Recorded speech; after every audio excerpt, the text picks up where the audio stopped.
Bonjour à tous, bienvenue sur Tiki Vite pour cette nouvelle édition du Tiki News. Je suis Wissal Ariedi et je vais vous faire un petit récap de ce qui s'est passé cette semaine en Tunisie. Et on va commencer ce journal avec la situation épidémiologique de la Tunisie. La circulation du virus continue de ralentir dans le pays, et ce grâce notamment aux avancées considérables de la campagne de vaccination. Une accélération qui a valu à la Tunisie les félicitations de l'Organisation mondiale de la santé. Ainsi, les nouvelles contaminations et les décès continuent de baisser. Le taux de positivité quotidien se place aux alentours de 17%. Le bilan des personnes infectées par le Covid-19 s'élève désormais à 670 000 contaminations. Le virus a fait par ailleurs près de 23 650 décès depuis le début de la pandémie. Afin d'intensifier la campagne de vaccination, le ministère de la Santé a annoncé que ceux qui ne sont pas inscrits sur la plateforme Evax auront quand même la possibilité de se déplacer dans les centres de vaccination pour s'inscrire et se faire vacciner, et ce sans rendez-vous, tous les jours de la semaine à partir de midi. Il faut juste se munir d'une pièce d'identité. Enfin, le ministère a également décidé d'organiser une 4e journée de vaccination massive ce samedi 4 septembre dans l'ensemble des gouvernorats de la République. Elle sera consacrée à l'administration de la 2e dose pour la catégorie des plus de 40 ans ayant reçu la première dose le dimanche 8 août. Des SMS seront envoyés aux personnes concernées comportant le centre de vaccination et l'heure du rendez-vous.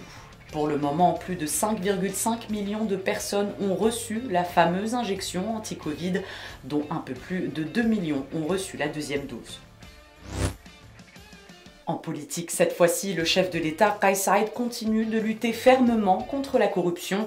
Il a pointé cette semaine certaines personnes qui ont extorqué des fonds dans des affaires de malversation financière, citant notamment un avocat dont l'épouse disposerait d'une fortune de 100 milliards de dinars, bien qu'elle soit femme au foyer. Il a évoqué des biens immobiliers à l'Ariana, la Marsa, El Fars, ainsi que des locaux commerciaux dans plusieurs quartiers huppés de la capitale.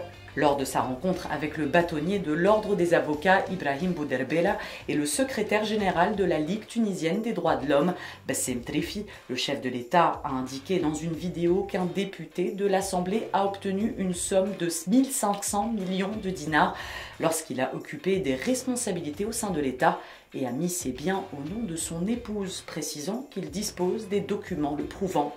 Saïed a dit se garder de citer les noms, mais que le jour viendra où ces derniers seront traduits devant une justice équitable. Il a fustigé également que des documents compromettants disparaissaient des dossiers judiciaires et plusieurs autres sont détruits au niveau du ministère de la Justice. Le juge d'instruction du pôle judiciaire économique et financier a émis ce jeudi un mandat de dépôt contre la magistrate qui a été interpellée récemment à Monastir, avec en sa possession des sommes d'argent en dinars tunisiens et en devises. Le juge d'instruction a décidé d'incarcérer l'accusé à la prison des femmes de la Manouba pour détention de devises sans autorisation de la Banque centrale de Tunisie et de fonds d'origine inconnue, et également pour ne pas avoir présenté un justificatif de la provenance de l'argent transporté, et enfin pour blanchiment d'argent.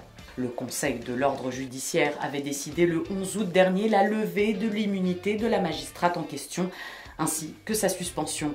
Elle avait été arrêtée le 10 août au niveau de l'autoroute reliant les villes d'El-Jem à Sfax. Lors de la fouille du véhicule, un sac contenant des sommes d'argent estimées à 438 000 € et 36 000 dinars a été découvert, l'équivalent de 1,5 million de dinars. Autre arrestation cette semaine de grande ampleur, celle de Nabil Karoui, qui a été interpellé en Algérie dimanche dernier. Il est accusé d'être entré illégalement sur le territoire. Il se trouvait dans la ville de Tbessa, à la frontière entre les deux pays, avec son frère Razir Karoui. Lorsqu'il a été arrêté, il se trouvait dans un appartement situé au centre-ville. Le parquet auprès du tribunal de première instance de Kasserine a émis un mandat de dépôt contre un trafiquant de drogue qui a aidé Nabil Karoui et son frère à traverser de façon illégale les frontières terrestres vers l'Algérie. Allez, on va parler de pouvoir d'achat. Le Conseil de la concurrence a décidé de mener des enquêtes autour de plusieurs produits ayant connu une baisse de la production ou une hausse anormale et suspicieuse des prix. Le président du Conseil, Rida Ben Mahmoud, a affirmé que la dernière période avait connu de nombreuses pratiques commerciales ayant impacté la marche normale du marché, notamment la hausse des prix des viandes blanches, du fer et du béton. Il a évoqué la pénurie de l'huile végétale subventionnée dont la distribution connaît des perturbations depuis plusieurs mois, outre des enquêtes sur certaines cimenteries. L'action du Conseil de la concurrence s'est appuyée sur l'article 15 de la loi sur la concurrence et les prix de l'année 2015, lui permettant de diligenter des enquêtes de son propre chef.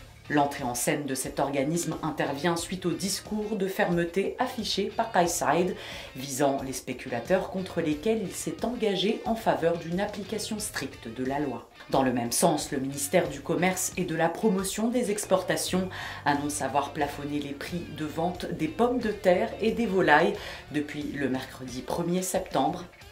Ainsi, pour les pommes de terre, le prix de vente au niveau des entrepôts a été fixé à 1 dinar le kilo, le prix de gros à 1 dinar 200 le kilo et enfin, le prix de vente au public ne devra pas dépasser les 1 dinar 380 par kilo. Pour ce qui est de la volaille, le prix du poulet prêt à cuire ne pourra être vendu au-delà des 6 dinars 900 kg pour la vente au public et l'escalope de dinde à 13 dinars 500. Les marges bénéficiaires des dérivés des volailles ont eux été fixées à 15%. Par ailleurs, le ministère du Commerce annonce le plafonnement depuis le 1er septembre des marges bénéficiaires des détergents, eau de javel et produits en poudre et liquide, ainsi que les cosmétiques comme le shampoing, le savon, les dentifrices et les déodorants. Ainsi, ces marges ne devront pas dépasser 5% au niveau du gros et 10% au niveau du détail. La présidence de la République a annoncé le prolongement de la séance unique jusqu'à la mi-septembre pour les agents de l'État, les collectivités locales et les entreprises publiques à caractère administratif, et ce jusqu'au mardi 14 septembre. La présidence impute cette décision aux recommandations de la salle d'opération de la gestion de la pandémie du Covid-19, à l'évolution de la situation épidémique dans le pays et aux mesures nécessaires visant à maîtriser davantage la propagation du virus. Et on va clore ce journal avec un petit mot de sport. Le champion Ruwais Jbebli a réussi à remporter la médaille de bronze en finale du 400 mètres pour la catégorie T12 aux Jeux paralympiques de Tokyo.